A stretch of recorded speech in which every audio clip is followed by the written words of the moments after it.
Welcome to my Expat Stories. 3 years is a long time to build trust with someone you've never touched. Long enough that the relationship stops being about when you'll meet and starts being about everything else. The conversations, the routines, the way you know each other's schedules better than your own. Steve built that with May, built it carefully over video calls and messages, and the kind of patience that comes from believing something is worth the wait. And tomorrow he's supposed to marry her. Tomorrow there's a church in Manila with flowers already arranged. Tomorrow there's a dress hanging in May's room that costs more than Steve's first car. Tomorrow there are 200 guests who've been invited and a reception booked and rings that fit perfectly because they spent 2 months getting the sizing right over video measurements and local jewellers and back and forth until they matched. Tomorrow. And Steve's sitting in a hotel lobby in Makati, scrolling through his phone because the wedding coordinator is running late and he's got 20 minutes to kill and nothing to do with his hands. If you've ever had everything you built fall apart the day before it became permanent, stay with this. Here's Steve. I'm Steve. 57. Edinburgh. Accountant. Self-employed. Run my own practice. Tax returns. Financial planning. Numbers. I understand numbers. I don't understand what's happening to me right now. I need to talk about 3 years. About May, about waiting, about believing in something so completely that you restructure your entire life around it. And about an advertisement I saw yesterday that's made me question whether any of those 3 years were real. But I should start at the beginning, when it actually was the beginning. When it felt simple. Right, I'm divorced, been divorced 12 years. My ex-wife Linda. We were married 28 years. 2 kids, both grown, both living their own lives. The divorce was amicable, just ran its course, no drama, no affairs, no big explosion. Just 2 people who'd been married so long, they'd forgotten how to be interested in each other. I'd been single those 12 years, dated occasionally. Nothing serious, nobody who made me want to restructure anything. I was content, had my work, had my flat in Morningside, had my routines, steady, predictable, fine. 4 years back I joined a Facebook group, Christians Worldwide. I'm not particularly religious, raised Presbyterian but lapsed. But I was looking for? I don't know. Community maybe. Online community felt easier than showing up to actual church. The group was big, thousands of members, people posting prayer requests, Bible verses, discussion threads about faith. I lurked mostly. Read, commented occasionally. Nothing deep. Then I saw May's post. She was asking for prayers for her mother, who was ill. She was in Manila, Philippines. The post was simple. No manipulation, no drama. Just a daughter worried about her mother. I commented. Said I'd keep her mother in my thoughts. She thanked me. We started messaging. She was 24 then. Worked as a receptionist at a dental clinic in Quezon City. Lived with her family in a small house in Novaliches. Her mother had diabetes, her father drove a jeepney. She had 2 younger brothers still in school. Normal life. Modest life. She was polite in messages. Careful with her English. Religious. Really religious, not performed religious. Just genuinely faithful. We messaged for 3 months before we video called. I suggested it. She hesitated. Said she wasn't comfortable with video calls yet. Said she needed to trust someone first. So we kept messaging, getting to know each other through text, through voice notes she'd send walking home from work, through photos she'd share of her family and her church, and her life. When we finally video called, the first thing I noticed was how normal she looked. No makeup, hair pulled back, simple t-shirt, sitting in her bedroom with a small fan oscillating behind her. The sound of it came through the call. Whir, click, rhythmic, constant. She was nervous. I could see it in how she held her hands. Fingers laced together. Knuckles white. We talked for 40 minutes that first call. About faith mostly. About what we believed. About our families. About our lives. She asked about my work. I explained accounting. Tax codes. Financial planning. She listened the way people do when they're genuinely interested, not just waiting for their turn to talk. At the end, she said something that stayed with me. I think God brought you into my life for a reason. I've been praying for guidance. And then you appeared. I'm not a man who thinks in terms of divine intervention. But sitting there in my flat in Edinburgh, Looking at this young woman in Manila, I felt something shift. Like maybe there was more to this than coincidence. We video called every week after that, then twice a week, then daily. The time difference worked. She'd call after work, evening her time, afternoon mine. I'd be finishing up client work, she'd be home. We'd talk for an hour, sometimes two, about everything and nothing, about her day at the clinic, about my difficult clients, about her brothers, about my daughter's new job. Normal conversation that built into something bigger just by being consistent. 5 months in, she told me about her faith commitment. We were on a video call. She was sitting on her bed. The fan behind her moved her hair slightly. The light in her room was soft. Late afternoon Manila light coming through a small window. Outside I could hear traffic, jeepneys honking, the constant hum of a city that never quite goes quiet. Steve, I need to tell you something important. About me, about my beliefs. Go ahead. I'm saving myself for marriage. My virginity. It's part of my faith, part of who I am. I won't be intimate with anyone until I'm married, and I need you to know that. Because if we're building something, you need to know what my boundaries are. Her voice was steady, clear, not apologetic, not asking permission, just stating fact. I said I respect that. I understand that. I would never pressure you. Thank you. A lot of men don't understand. A lot of men leave when I tell them. But I can't compromise on this. It's too important to me. I'm not going anywhere. And I meant it. Because by then I was invested.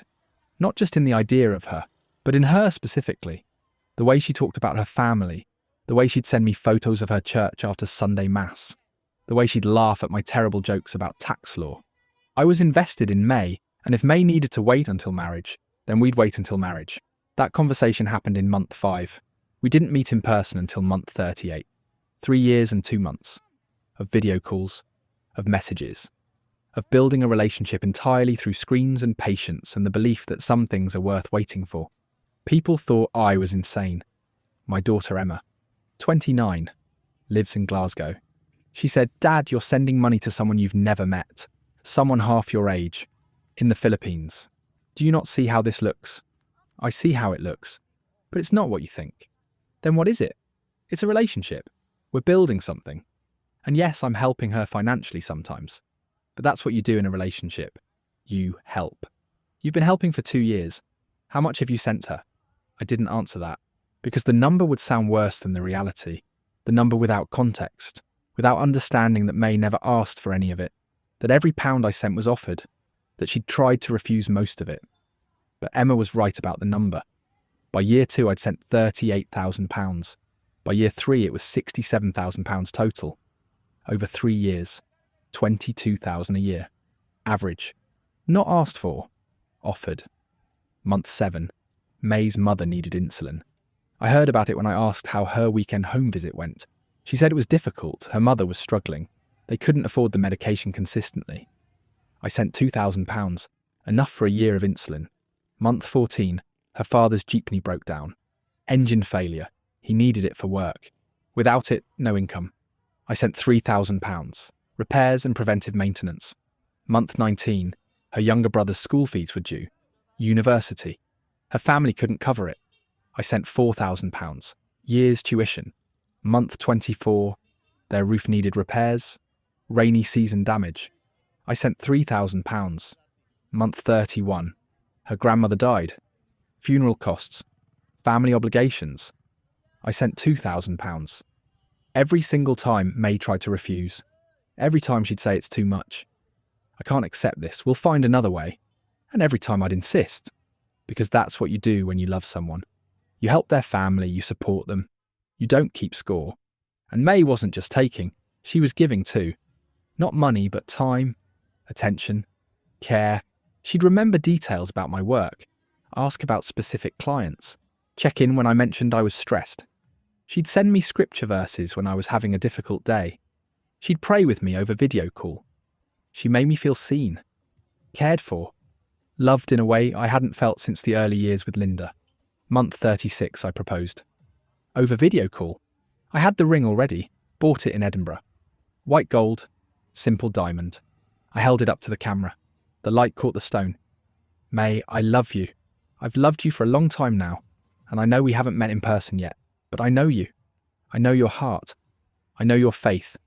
I know who you are, and I want to spend my life with you. Will you marry me? She cried, hand over her mouth, tears streaming, nodding before she could speak. When she finally found words, she said, Yes, I've been waiting for you to ask. I've been praying you'd ask.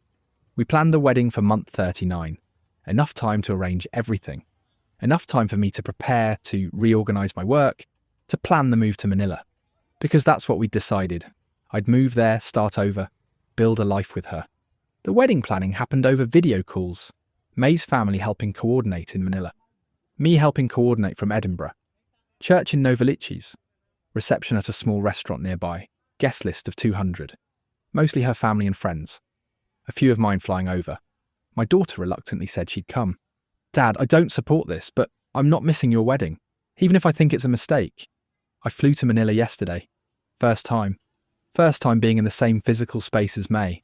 The flight was long, 13 hours. I barely slept. Kept thinking about seeing her. Touching her for the first time. Hugging her. Being in the same room. 3 years of screens and finally real. The arrivals hall was chaos. Heat and noise and families pressed against barriers. And there she was. May. Exactly like every video call. Blue dress, hair down. Holding a small sign that said, Welcome Steve, even though she knew what I looked like. Her smile when she saw me was real. I know real smiles from performed ones. This was real. We hugged. Long hug. Airport hug. 3 years condensed into 30 seconds of holding each other. She smelled like sampaguita, jasmine, and underneath it something warmer, skin and soap and her. She was trembling slightly. Or I was, hard to tell. You're really here, she said into my shoulder. I'm really here. We got a taxi to my hotel. McCarty. I'd booked separate rooms, obviously. She was staying with her family. I was at the hotel until the wedding tomorrow. Then we'd have the honeymoon suite for 3 nights before we sorted out permanent accommodation. She came up to my room briefly, just to see it. We sat on opposite ends of the bed, talking. The same way we talked on video calls but without the screen between us. It felt surreal. Her voice in the room instead of through speakers. Her hands moving when she talked. Real, physical. Here.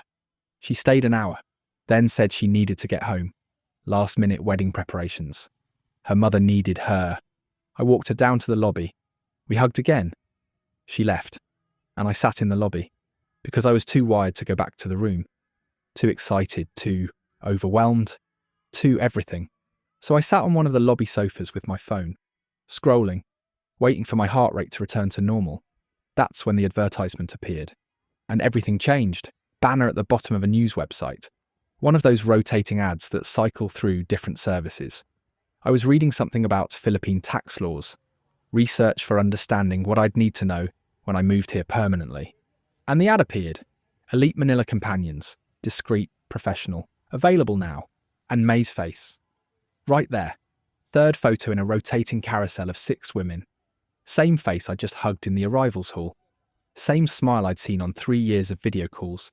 But different context. Different clothes. Red dress instead of the blue one she'd worn to the airport. Makeup heavier. Hair styled differently. But unmistakably her. My chest went tight. That physical tightness where breathing suddenly requires conscious effort. The lobby air conditioning hummed overhead. Someone laughed at the reception desk. A suitcase rolled past on the tile floor, making that rumbling sound. And I stared at my phone screen like staring harder would make it say something different. I screenshot it. Don't know why, evidence maybe, proof I wasn't hallucinating. Then I clicked the ad. It took me to a website. Clean design, professional layout, gallery of women, services, rates, contact information. I found May. The profile used a different name. Angel, 25. Available for dinner dates, companionship, overnight stays. Rates listed. 5,000 pesos per hour, 8,000 for dinner dates, 15,000 for overnight. About £70, £115, £215. The photos were her. Multiple photos, some I'd never seen. Professional photos. Taken in hotels, in restaurants, in evening wear, in casual clothes. All May, all Angel. The profile said, Angel is educated, well-spoken, and perfect for professional events or private companionship. She specializes in first-time clients and long-term arrangements. Discretion guaranteed. I read it 3 times, each time thinking I was misunderstanding, that this was a mistake, that someone had stolen her photos, that May didn't know this profile existed, that there was an explanation that made sense. But the photos were too many, too varied, too professional. This wasn't stolen images from her Facebook. These were photos taken specifically for this purpose. Photos she'd posed for. Photos she'd approved. My hands were shaking. The phone felt heavy. I put it face down on the sofa cushion next to me, looked at the lobby. Normal people doing normal things, checking in, checking out, carrying luggage, laughing. Existing in a world where escort profiles of their fiancés didn't just appear on random advertisements the day before their wedding. I picked up my phone, messaged May. "Can you come back to the hotel? I need to talk to you about something." She replied immediately. "Is everything okay? I just got home. Please, it's important." "Okay, give me 30 minutes. I went to my room. Couldn't sit in the lobby anymore. Couldn't be around people. The elevator ride up felt too long. The hallway too bright. My room smelled like air freshener and clean sheets. I sat on the bed, the same bed we'd sat on opposite ends of 2 hours ago, talking about tomorrow, about the wedding, about finally starting our life together after 3 years of waiting. The knock came 28 minutes later. I opened the door. May standing there, still in the blue dress from the airport. Her face showed worry but not guilt. Not yet. Just concern. Like she thought I was having cold feet. Like she thought I needed reassurance about the wedding. I stepped aside. She came in. The door closed with a soft click. The air conditioning hummed. Outside the window, McCarthy moved. Car horns, construction somewhere. The constant sound of a city building itself. I showed her my phone, the screenshot, the website, her profile. Angel. Her face did something I'd never seen on 3 years of video calls. It emptied. Completely emptied. The worry disappeared. The concern disappeared. Everything disappeared. She just stood there looking at my phone screen. Not moving, not speaking, not breathing visibly. "Tell me this isn't you." Voice steady somehow. Not angry yet, just needing to hear her say it wasn't her, needing her to give me the explanation that made sense. She didn't say it wasn't her. She sat down on the chair by the window, slowly, like her legs had stopped working, hands in her lap, looking at the floor, the fan in the corner, back and forth. The breeze moved her hair slightly. "It's me," she said. Quiet. So quiet I almost didn't hear it over the air conditioning. My stomach dropped. Physical sensation like falling. "You're an escort?" "Yes." Not I did it once, not someone made me. Just yes. Present tense, current fact. How long? 4 years. 4 years. We've been talking for 3 years, which meant you were doing this our entire relationship. Yes. I sat on the bed, needed to sit. The room felt smaller, the walls closer. I could smell her perfume. The same smell from the airport hug. Sweet, floral. Now it made me nauseous. The virginity, saving yourself for marriage, your faith, all of it. Lies, I'm sorry, all lies. Her voice was flat, factual, like she was reporting information, not confessing to destroying 3 years of someone's life. Why? Because men believe it, especially religious men, especially older men. They want to believe in purity. They want to be the one, the special one, and they wait. And while they're waiting, they send money, because waiting men feel like they need to prove themselves, need to show they're worthy. And you did. You proved it. For 3 years. The calculation in that explanation, the cold understanding of exactly how it worked, that's what made my hands shake. Not with anger, with the realization that I'd been a formula, a predictable formula. Religious? Check. Divorced? Check. Lonely? Check. Financially stable? Check. Apply virgin narrative. Wait. The money I sent, the £67,000. I used it for my family, for myself, for living, for everything I said I used it for. That part was real. But you were also earning. From escort work. Yes. So you didn't need my money. You just took it. I needed it. Do you think escort work is stable? Some months are good. Some months are nothing. Your money was guaranteed. Consistent. Reliable. Every time my family had an emergency, you helped. Every time I needed something, you offered. You made my life easier, and I gave you what you wanted. A relationship. Someone who cared about you. Someone who waited. I felt sick. The room spun slightly. Did you care about me at all? Any of it? She looked up then, eyes red but no tears yet. I like talking to you. You're kind. You're steady. You're nothing like my clients. So yes, in a way, I cared. But not the way you cared. Not the way you needed me to care. I stood up, needed to move, walked to the window, looked out at Makati. Lights everywhere. Buildings rising, traffic moving. A city full of people who weren't having this conversation, who weren't standing in hotel rooms discovering their 3-year relationship, was paid companionship they didn't know they'd purchased. Tomorrow's the wedding. I know. 200 guests, church booked. Dress bought, rings ready. I know. Were you going to go through with it? Long pause. The air conditioning clicked. Outside a siren wailed, far away, getting closer, then fading. Yes, she said finally. I was going to marry you. Stop the escort work. Be your wife. Build the life we talked about. Because at some point it stopped being just a long con. At some point I thought maybe I could actually do it. Actually be who I said I was. Retire the profile. Retire Angel. Just be May. Your May. But you're not my May. My May doesn't exist. My May was a virgin saving herself. My May was religious. My May was everything you told me she was. That May isn't real. No, she's not. I turned around, looked at her, really looked at her, trying to see if there was anything real under the performance, anything that matched the 3 years, the video calls, the messages, the prayers, the faith discussions, anything. How many clients? I don't know, hundreds probably, over 4 years. While we were talking. Yes. While you were telling me you were a virgin. Yes. While you were praying with me over video calls. Yes. That one broke something. The prayers. We'd prayed together, multiple times. Her thanking God for bringing me into her life. Me thanking God for her faith, her guidance, her presence. All performed, all calculated, all empty. Get out. She stood up, picked up her bag, walked to the door, stopped with her hand on the handle. What about tomorrow? There's no tomorrow. There's no wedding. There's nothing. I'm flying home. The guests, the church, I don't care. Tell them whatever you want.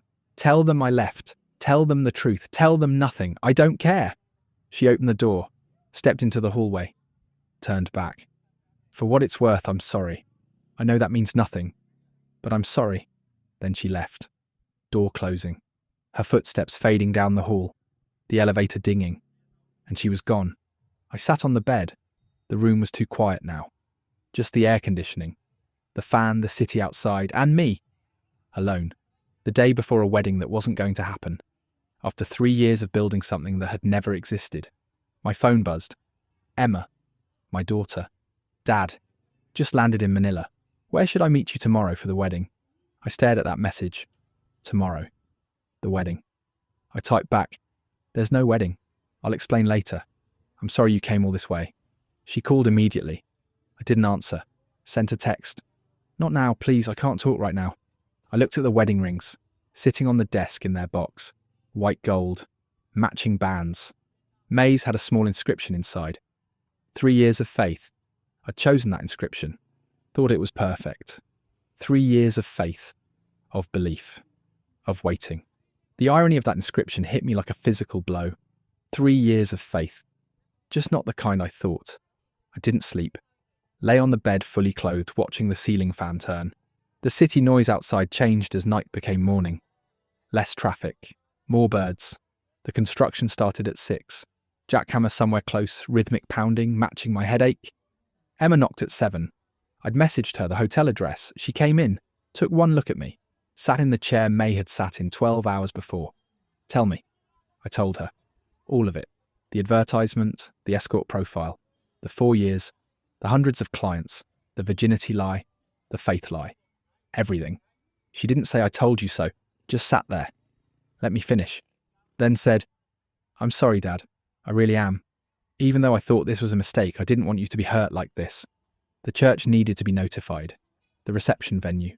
The guests. 200 people expecting a wedding that wasn't happening. I called May. She answered on the first ring, like she'd been waiting. I need you to cancel everything. Tell your family, tell the guests. I can't do it. Okay. Her voice was small, tired. What should I tell them? The truth, Or don't. I don't care. Just cancel it. Okay. I hung up. Emma handled cancelling my flight guests, the friends from Edinburgh who'd flown over, the colleagues. She called them, explained there was no wedding, didn't give details, just said it was called off, that Steve was coming home. May's mother called me. I answered without thinking. Steve, please, May told me, but this is a mistake. She loves you. She wants to marry you. Please don't leave. Did she tell you why it's cancelled? She said you found out about her past work, but that's finished now. She's ready to be a wife. Ready to start over. Please, the church is ready. The guests are coming. Give her another chance. Her past work. That's what May had told them. Not that she'd been escorting our entire relationship. Not that the virginity was fabricated. Not that she'd been with hundreds of men while video calling me about faith and purity. Just past work.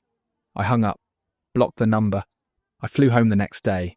Same flight I'd planned to take after the honeymoon. But alone. With rings that would never be worn. With a daughter who sat next to me in silence because there was nothing to say that would help. Back in Edinburgh, I cancelled the flat rental termination. Told the landlord I was staying. He was confused but accommodating. I unpacked the boxes I'd packed for Manila. Put my life back in the places it had been before May. Before 3 years of waiting. Before £67,000. Before believing in something that didn't exist. Emma asked if I was okay a week after we got back. We were having dinner. My flat. The same flat I'd video called May from hundreds of times. No, but I will be. Do you regret the 3 years? I thought about that. About 3 years of video calls. 3 years of messages. 3 years of believing I'd found something special. Something worth waiting for. I regret being lied to, but I don't regret the waiting. That's the strange part. The waiting felt real. The relationship felt real. Even though it wasn't. Even though she was performing. It felt real to me. And I don't know how to reconcile that. How something can feel genuine and be completely fabricated at the same time. Emma didn't have an answer for that. Neither did I. May messaged me a month later. I'm sorry. I know you won't believe me. But I am.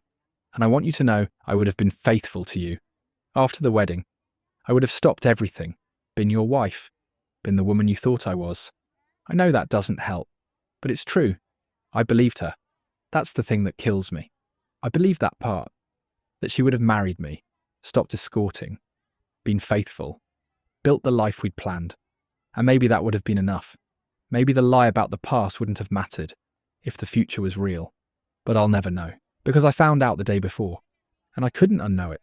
Couldn't stand at that church and marry someone whose virginity and faith and entire foundation story was fabricated.